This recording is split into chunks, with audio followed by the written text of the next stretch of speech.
The bread was burning, and nobody noticed but her. Josephine Hartwell smelled it. The moment she stepped through the door of the Calloway Creek cookhouse, that particular sharpness of scorched flour that meant someone had forgotten to check the oven or hadn't cared enough to bother. She set her worn traveling bag down beside the doorframe without being asked, found the oven, pulled out the tray with a folded cloth before anyone else in the room had looked up from their plates. Nobody thanked her. Nobody had noticed she'd done it. She set the tray on the cooling rack, folded the cloth neatly, and stood with her hands clasped at her waist, waiting for someone to tell her where to go. The cookhouse at Calloway Creek served as both dining hall and gathering place for the ranch hands who worked the property. It was a long, low-ceilinged room with 3 rough-hewn tables running end to end, a stone hearth at one side, and a kitchen behind a half-wall of unpainted pine. 7 men sat eating. None of them had spoken to her since the wagon from Millhaven had dropped her at the gate an hour ago, with a letter of introduction that Mrs. Garfield at the employment house had written in her careful, looping hand. Miss Hartwell is a capable woman and a hard worker. She has experience in household management and is accustomed to the demands of ranch life. She asks only for honest wages and a fair chance. Whether anyone had read it, she didn't know. The foreman, a thick-necked man named Mr. Gable, had taken the letter, glanced at it, and told her to go wait in the cookhouse. That had been an hour ago. She waited. The men ate. One of them, young with a sunburned nose and a hat that was too large for his head, glanced at her twice, then looked away. The others didn't bother with even that. She was 24 years old, and she had, in the past 8 months, become quite accustomed to being furniture. It had started when her mother died in October. Before that, she had been a person. She had had a small house on Birchfield Road in Millhaven, a kitchen garden, a cat named Gerald, and a mother named Frances, who had filled every room she entered with an opinion about something. When Frances Hartwell died of a stroke on a Tuesday morning in October, Josephine had found herself alone in a house she couldn't afford to keep, in a town where she had no family left and no means of income beyond the small amount her mother had saved over 30 years of careful, joyless frugality. The savings had lasted 4 months. She had sold the house in February, sold most of the furniture. The cat had gone to a neighbor who seemed fonder of him than Josephine had ever managed to be, which had surprised her and then hadn't. She had spent 2 months in a rooming house in town, taking in mending and helping at the laundry on Tabor Street, and it had been almost enough. Almost. Mrs. Garfield's employment house had been her last reasonable option. Domestic placement, the sign in the window had said, reputable positions in private homes and working properties. Calloway Creek had been the first placement where someone had written back. A door opened at the far end of the cookhouse, and the room shifted. Not loudly, not with any obvious deference, but in the way that a room shifts when a person of weight enters it. Conversation didn't stop. Heads didn't turn. But something changed in the air, the way the air changes before a storm. The man who walked in was not what she had expected. She had been told the property belonged to a rancher. She had pictured someone like the men at the tables, blunt-faced, self-satisfied, carrying the particular confidence of a man who has never had occasion to doubt himself. This man was not that. He was tall in a way that seemed to inconvenience him slightly, as though he had grown into it reluctantly. His face was weathered to the color of old saddle leather. The lines around his eyes, deep enough to suggest decades of squinting into a western sky. He moved through the room with an economy that had nothing to do with haste. Every step placed with the certainty of a man who had never needed to hurry because he had never, in his estimation, been wrong about where he was going. He was, she thought, Somewhere past 40. Not old, simply worn in, the way a good tool is worn in. He reached the end of the nearest table, picked up a tin mug someone had left, and said to the room at large, "Bread burned. Fire got away from us," said one of the men. "Smells like it got away a good while before anybody thought to look." No one answered that. He set the mug down, turned, and for the first time looked directly at Josephine. She had expected to be assessed, to be looked over the way one looks over an animal at market, eyes going to her hands, her height, her general sturdiness. What she had not expected was to be seen. There was a difference, and she felt it in a way she couldn't entirely account for. His eyes were gray, or something close to it, and they stayed on her face rather than moving past it. "You're the woman from Millhaven," he said. "Yes, sir. Josephine Hartwell. Cornelius Farrow." He didn't offer his hand. Neither did she. "Gable put you in here to wait?" "He did. How long?" She kept her voice even. "An hour, approximately." Something moved behind his eyes. It was not quite embarrassment and not quite apology, but it was something. He turned toward the half-wall and called, "Ada." A woman's head appeared over the half-wall. Small, dark-haired, 60s, with the expression of someone who has been interrupted in the middle of an important calculation. "What? Did you pull those loaves when I said?" "I pulled them when I said. Same as always. There were still coals on the left side. There are always coals on the left side. I've been cooking on that stove since before you could reach the damper." Cornelius Farrow appeared to take this as a point conceded. He turned back to Josephine. "Are you hungry?" he asked. The question startled her, not because it was unexpected. She was, in fact, deeply hungry, having eaten nothing since a piece of bread and cold tea at 5 o'clock that morning. But because he had asked it plainly, without the particular performance of generosity that people sometimes put on when they were aware of an audience. "I could eat," she said. "Thank you." He nodded once, as though she had confirmed something he had already decided, and pulled out the nearest chair at the end of the table.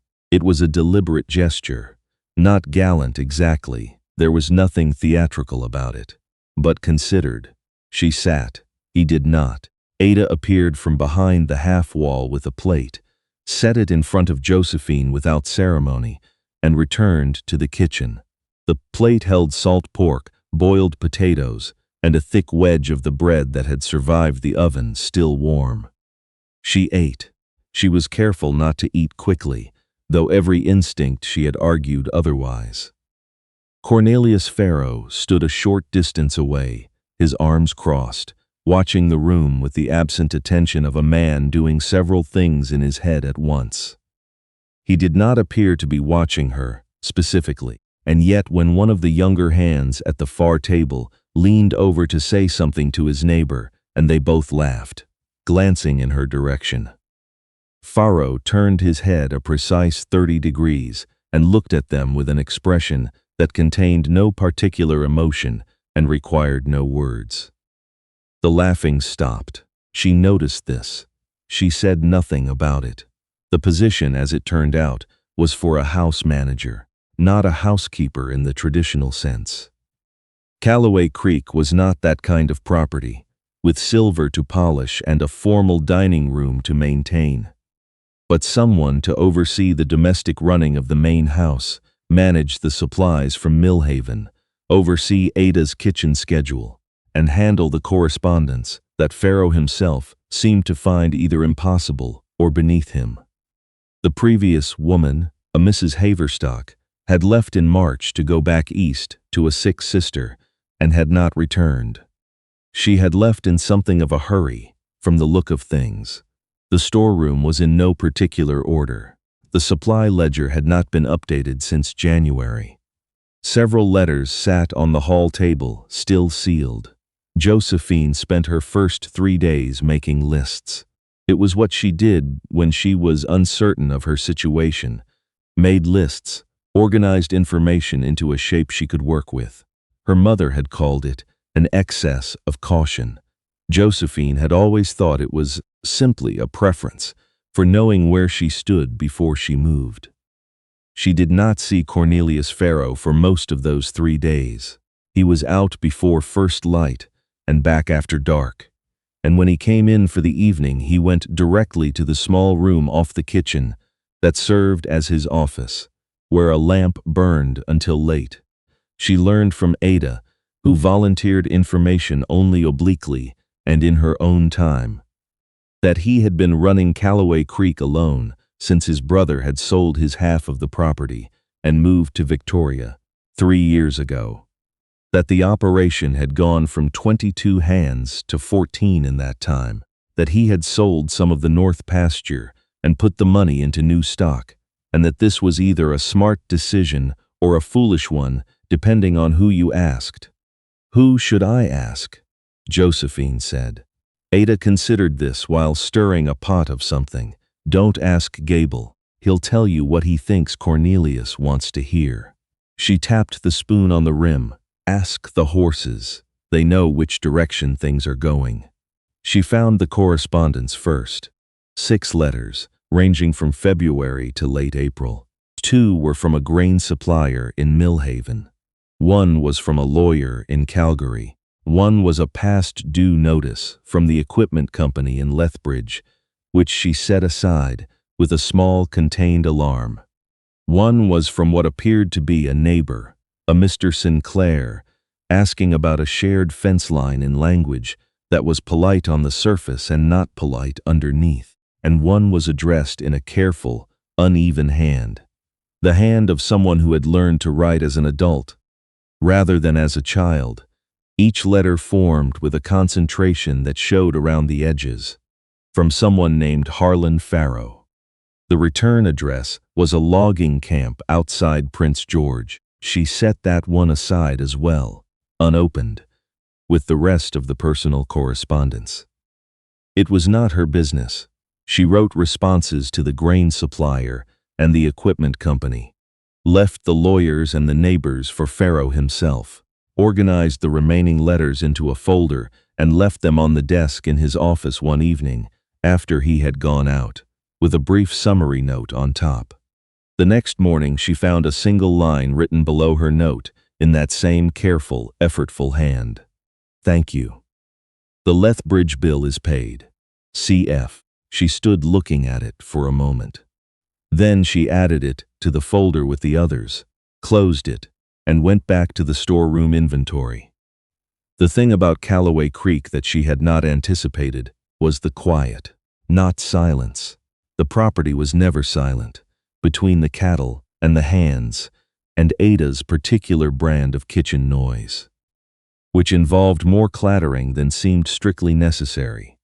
But there was a quality to the space that she hadn't encountered before. A bigness of sky. The property sat in a shallow valley east of the foothills, and in the mornings, when she walked to the kitchen garden to check on whatever had decided needed checking, she could see for what felt like 100 miles in every direction.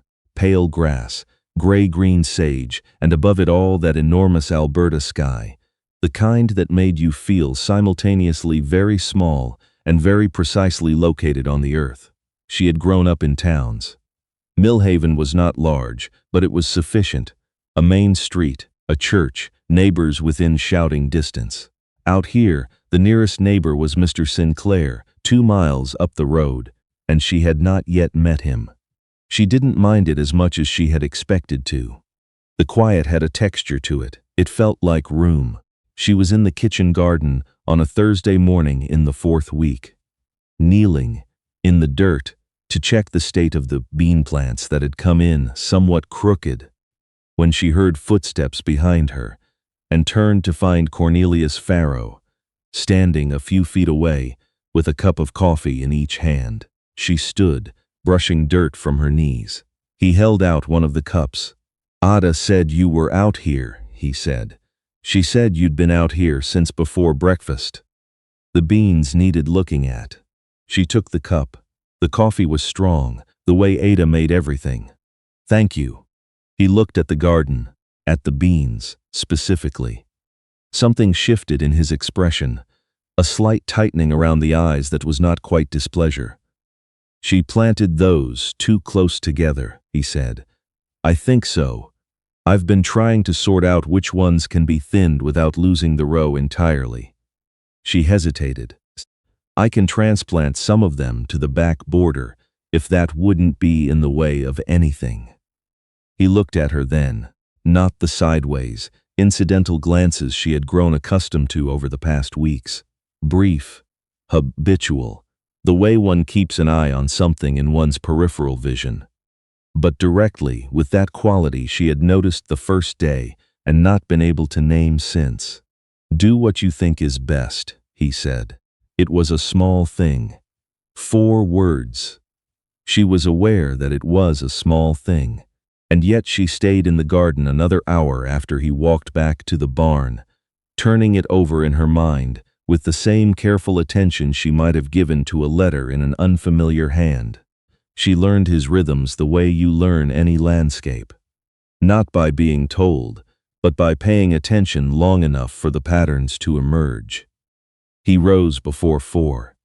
She never heard him, but she could tell by the coffee gone cold on the kitchen counter and the absence of his boots from the back step. He came in for breakfast at 6:30, ate whatever was on the table without comment or complaint, and left again within 15 minutes. At noon he came back for a shorter period, sometimes ate, sometimes didn't, and said almost nothing either way. In the evenings he was more present. He stayed at the table, after supper, with a cup of tea he never finished it, and sometimes he stayed in the kitchen, talking to Ada in a low, unhurried voice about the state of the fences, or the summer pasture, or what the Lethbridge market was doing with beef prices. He never talked for the sake of talking. Every word he said had weight to it, which meant that when he said something, she found herself listening. He had, she noticed, particular habits with his hands. He was always mending something. There was a kind of reflex to it. A piece of leather harness, a length of rope, a chair leg that had come loose from its fitting. He would pick it up and work on it as he talked, or as Ada talked, and when he was finished, he set it down without comment and moved on. She found it disconcerting at first, then steadying, in the way that a constant sound becomes steadying once you stop noticing it. She found out about the letter from Prince George by accident. It was a Sunday evening in early June. She had been in the office returning the supply ledger to its shelf and had not expected Pharaoh to come in. He rarely came in on Sundays before 8, and it was barely past 6. She heard him at the back door, heard him stop, and then he was in the office doorway before she could make herself inconspicuous. He looked at the letter in her hand, the one from Harlan Pharaoh, which she had accidentally picked up along with the ledger, and the expression that crossed his face was one she recognized from her own mirror. It was the look of a person who has something they have put away carefully and would prefer to keep put away. "I'm sorry," she said immediately.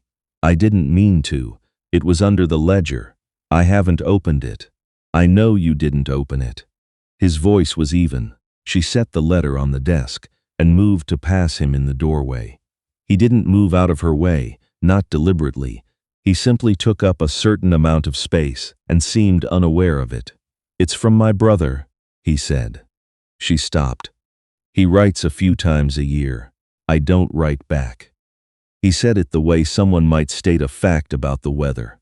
"The road to Millhaven is 12 miles. Harlan Pharaoh sends letters and doesn't receive any. We parted on poor terms." "I see," she said, because it seemed like he expected a response of some kind. "He's the better writer between us." Something in his tone shifted, almost imperceptibly. He always was. She understood then what she had been looking at in that careful, effortful handwriting, not his brother's hand, his own. She thought of the note he had left below her summary, the effort visible in every stroke. She said nothing. She was learning that with him, silence was not the same as absence. He stepped aside to let her pass. She went back to the kitchen and sat with Ada, who was making pastry for the week and didn't require conversation. The kitchen smelled of lard and flour and the wood smoke from the stove that never entirely cleared, even in summer. She sat with her hands wrapped around a cooling mug of tea and thought about a man who had spent his life in a world built on words he'd had to learn at the cost of his pride, and who had kept it so close and so quiet that she might have worked alongside him for years without knowing. She thought about that for a long time. It was the well housing that changed things. Not in any dramatic way. Nothing between them ever happened dramatically, but it was where the line moved. The well housing on the north side of the yard had a cover that had warped over the winter and sat crooked on its frame, leaving a gap large enough for small animals to fall in, and large enough, in Josephine's view, to present a genuine problem when the ice came back in November. She had mentioned it in passing to Gable, who had added it to a list of things he intended to get to. She had mentioned it once, in her careful way, in the weekly summary she now left on Pharaoh's desk. Nothing had happened. In the second week of June she found, on one of her early morning rounds, that someone had fixed it. Not just repaired, replaced the entire frame with new-cut lumber, fitted and sealed against the weather.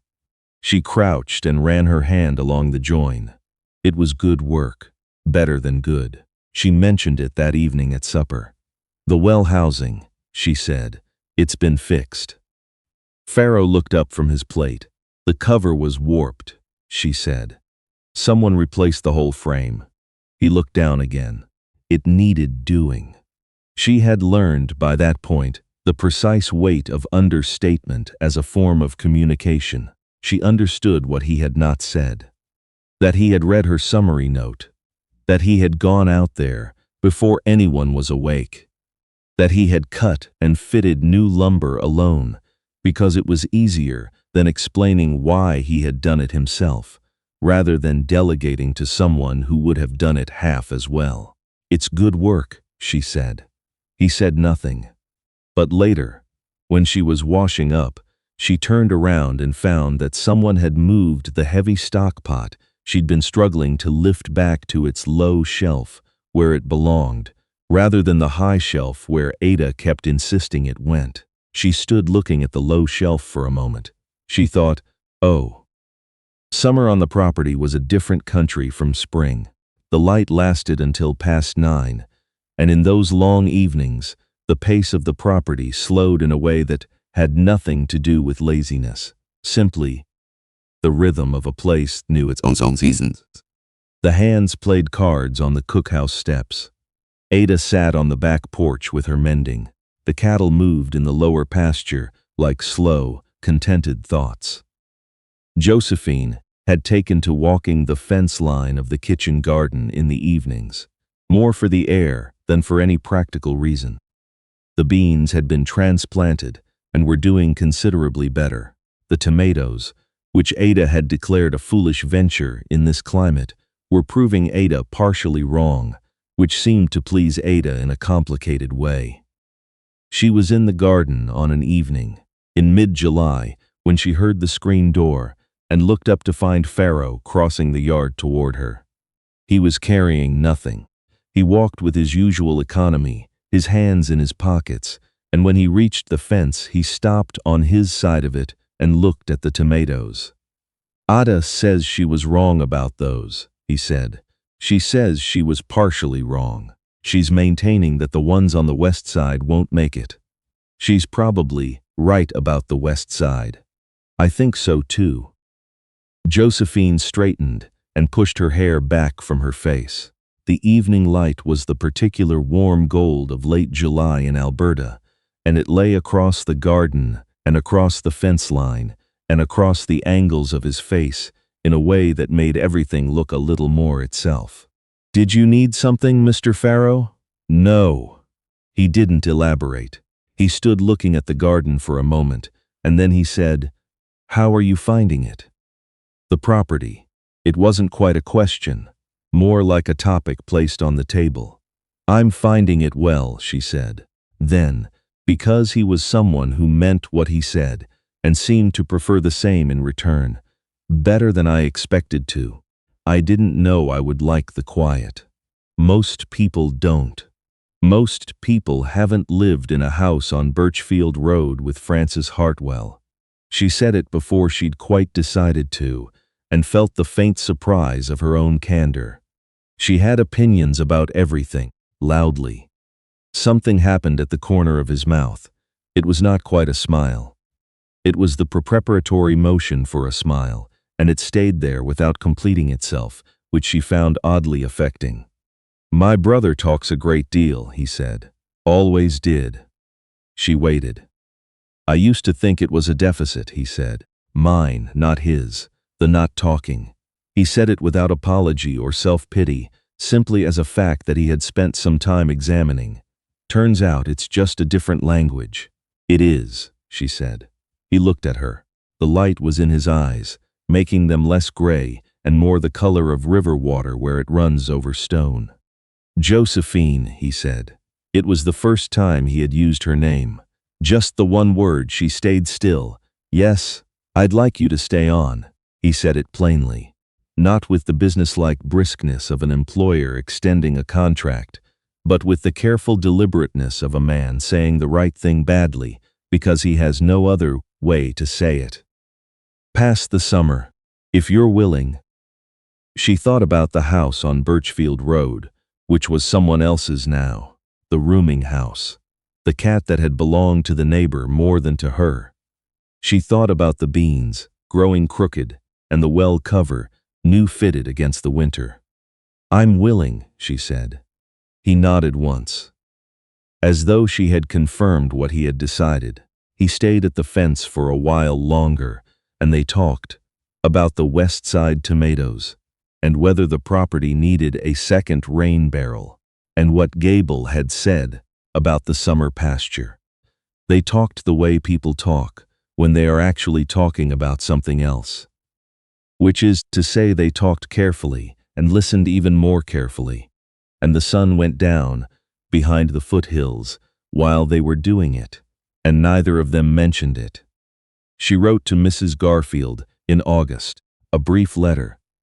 Josephine had never been one for long correspondence, which was another thing she had gotten from her mother, though Frances would have disputed it.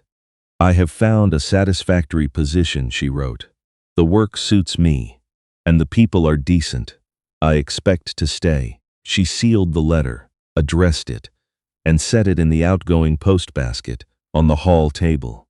Then she went to the kitchen, where Pharaoh was sitting across from Ada at the table, the latter talking about whether the root cellar needed reinforcing before September, and the former listening with the focused attention he gave to everything Ada said. He had a piece of leather harness in his hands, and he was working a needle through it with the calm, repeated motion of long practice. He glanced up when she came in. Nothing more than that, but she had learned by then what his glances meant. The language of understatement, as he had called it. You're here, that glance said. And underneath that, more quietly, good. She put the kettle on. In September, a letter arrived addressed to her. She didn't recognize the return address at first, a post office box in Prince George, and then she did. Harlan Pharaoh had a particular way of printing her name on the envelope, deliberate and precise. She opened it at the kitchen table while Ada was outside. Dear Miss Hartwell, it said. My brother mentioned you in his letter. He mentioned you 3 times, which may not seem remarkable, but which I can assure you is extraordinary. Cornelius has not mentioned anyone 3 times in a letter since our mother. She read it twice. Then she folded it and put it in her apron pocket. That evening after supper, when Pharaoh had gone to his office and Ada had retired for the night, she went and stood in the office doorway. He was at the desk, reading something by lamplight, and he looked up when she appeared. Your brother wrote to me, she said. He was still for a moment. Then he set down what he was reading. What did he say? He said you mentioned me 3 times in your letter. Pharaoh said nothing. The lamp flame moved in some small current of air from the window, casting its light across his face and taking it away. She said, I thought you didn't write back to him. A pause. I hadn't. Before. She understood. He had written because of her, or more precisely because something about the summer had broken something loose in him that had been stuck for a long time. She stood in the doorway and let that land where it needed to. I'm glad, she said, that you wrote. He looked at her steadily. That gray river water gaze. So am I, he said. She went back to the kitchen. Outside, through the window above the wash basin, the September sky was the deep, clear blue-black that only comes this far north, this far from city lights, and the stars were already out in their numbers, improbable and absolute. She had not expected to find herself here. She had not expected to find herself anywhere in particular, 8 months ago, standing in a rooming house room with a box of her mother's things and no clear sense of what came next. But she was here, and the kitchen smelled of wood smoke and bread. And from the office down the hall, the lamp burned steady and long, the following spring, when the ground had thawed enough for a kitchen garden again.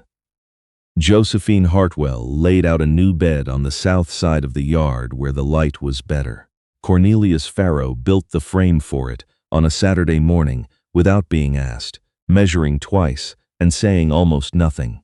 And when it was done, she brought him coffee, and they stood looking at the new-turned earth together. What are you planting? He said.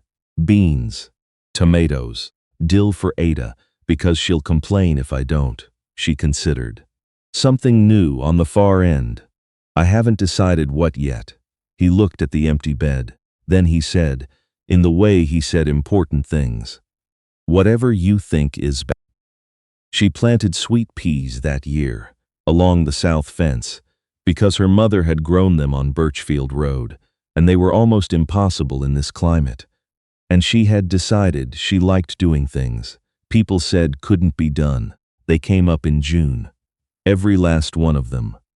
Harlan Pharaoh visited that summer, a big, talkative man with his brother's eyes and none of his reticence. And he stood in the kitchen garden with his hat in his hands and said, genuinely amazed, he told me about you. He doesn't tell me about anything. I know, she said. He said, you're the reason he wrote. She pulled a dead leaf from the sweet pea vine. He would have written eventually. In another 20 years, maybe. She thought about that. About the careful, effortful handwriting.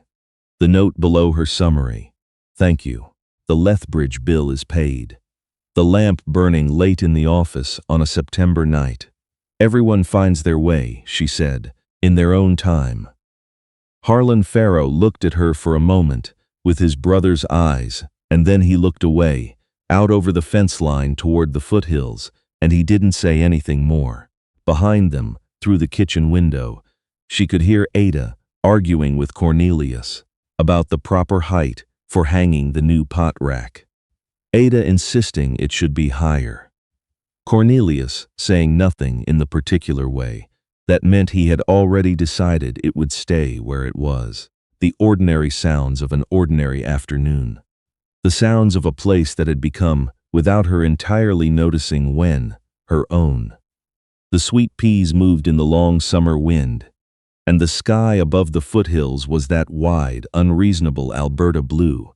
And Josephine Hartwell stood in her garden and thought, here, this is here, and that was enough. That was in fact everything.